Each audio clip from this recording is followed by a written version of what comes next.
माजी मंत्री राजेंद्र शिंगणे आणि केंद्रीय मंत्री प्रतापराव जाधव यांच्या पॅनलविरोधात अजितदादा पवार शेतकरी परिवर्तन पॅनल मैदानात. बुलढाणा जिल्हा केंद्रीय सहकारी बँकेची निवडणूक होणार असल्याचे स्पष्ट झाले आहे.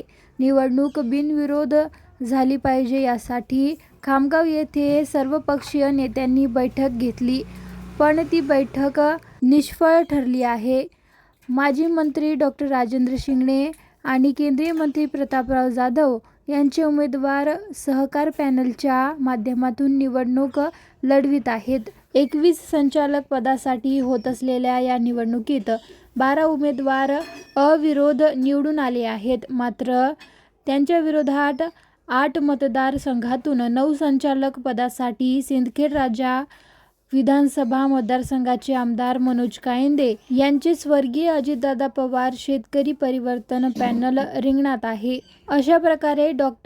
शिंगणे, खासदार प्रतापराव जाधव यांच्या पॅनलच्या विरोधात आमदार मनोज कायंदे यांनी दंड थोपटले आहे. तब्बल 16 वर्षांनी होणारी ही निवडणूक आता रंजक वळणावर आली आहे. सुरुवातीला बिनविरोध वाढणाऱ्या निवडणुकीने वळण घेतले आहे. 9 जागांसाठी निवडणूक होणार आहे. संचालक पदासाठी 23 ऑगस्ट रोजी मतदान होणार असून 24 ऑगस्ट रोजी मतमोजणी करून निकाल जाहीर करण्यात येणार आहे. उद्या 12 ऑगस्ट रोजी अंतिम निवडणुकीची यादी प्रसिद्ध करून निवडणूक चिन्हाचे वाटप करण्यात येणार आहे. आता कोणाचा अध्यक्ष होणार याकडे जिल्ह्याचे लक्ष लागले आहे.